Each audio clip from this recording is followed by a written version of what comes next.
की वजह एक ही होती थी कि वो एस्टेब्लिशमेंट से मुफाहमत नहीं कर पाते थे और उनका टकराव एस्टेब्लिशमेंट के साथ हो जाता। तो इस वक्त जब पीटीआई मैदान में नहीं है तो पोजीशन पीपल्स पार्टी को इसलिए बेहतर होती हुई नजर आ रही है कि शायद हमारे ऊपर कम इल्जामात हैं नून लीग के मुकाबले में, तो ये इख्तिदार जो है हमारे हवाले हो जाए। तो आपस में इन लोगों की इस किस्म की भी आपस में इख्तलाफात पाए जाते हैं इस बारे में कि इख्तिदार किसके हवाले किया जाए। और जैसे कि आप देखें कि पीपल्स पार्टी भी भरपूर तरीके से अपनी जो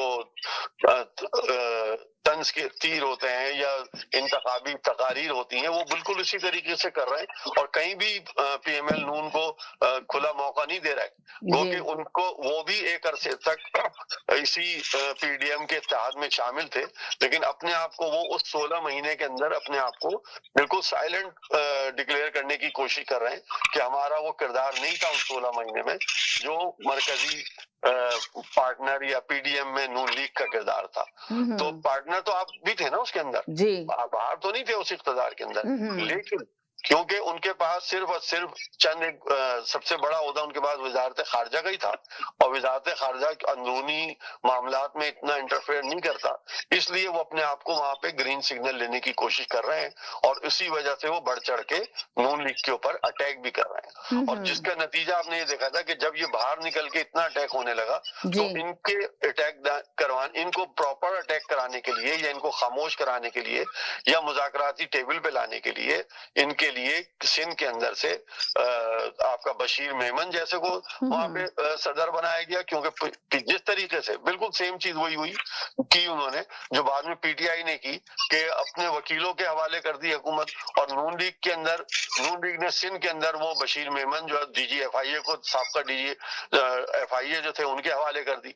तो ये वो इस तरीके का आ रहा है कि जिससे कि वहां के लोगों को काबू करने की कोशिश की जाए ताकि सिंध के लोगों को, क्योंकि डीजी एफआईए एक बड़ा ओहदा रखता है और उसके बाद लोगों की बड़ी करप्शन की इंफॉर्मेशन और फाइलें होती हैं, तो उन चीजों को वो फायदा उठाते हुए और लोगों को प्रेशराइज करके उनको नून लीग में सिंध में दाखिल होने के लिए या इत्तेहाद में शामिल होने के लिए राग़िब किया जाए।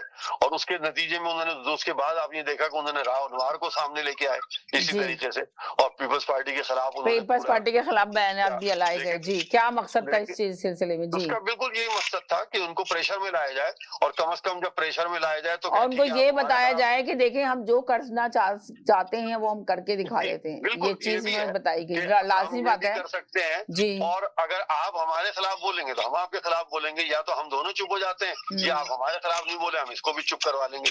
ये एक पॉलिटिकल तरीकेकार होता है एक दूसरे को। तो मगर अभी जो मुस्लिम नून लीग के लोग हैं वो तो बड़े दावे से कह रहे हैं कि जिन नवाज शरीफ ही आएंगे और मुल्क को बेहतरी की तरफ, खुशहाली की तरफ लेके जाएंगे नवाज शरीफ। तो आप अभी आपने कहा कि मुश्किल है कि लगता है कोई और ही आ जाएगा, और ये जो सैयद साहब कह रहे थे कि जी वो गए हुए वहां पे मीटिंग करने के लिए, जब वो आएंगे बड़े साहब तो जब पता चलेगा।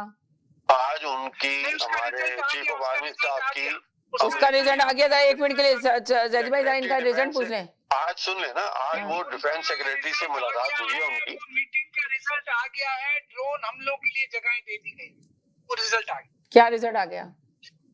कि ड्रोन हमलों के लिए जो स्पेस मांगा था उन्होंने वो उसके लिए अप्रूवल आ गया। आप ड्रोन हमले पाकिस्तान से कर सकते हैं, मसला ये चले जज भाई आप करें। पहले कभी रुके हुए थे क्या जो अब इजाजत लेंगे? हाँ, पहले कहाँ रुके हुए थे यही समझ नहीं आ रहा। ये तो ये वाला नहीं था।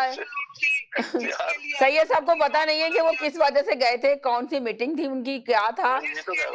एब्सोल्युटली नॉट बोला गया था। वो बात जो है खड्डे में डाल दी गई है और वो दोबारा उनको ग्रीन लाइट दे दी गई है कि भाई आप और हम मिलके ये ऑपरेशन करें। आज उनकी अपना हमारे सरबराह जो है जनरल आसिम मुनीर की मेजर जनरल पेट राइडर जो हैं वो वजारत दफा के जो इंचार्ज हैं उनसे पेंटागन में मुलाकात हुई है और मैं नहीं समझता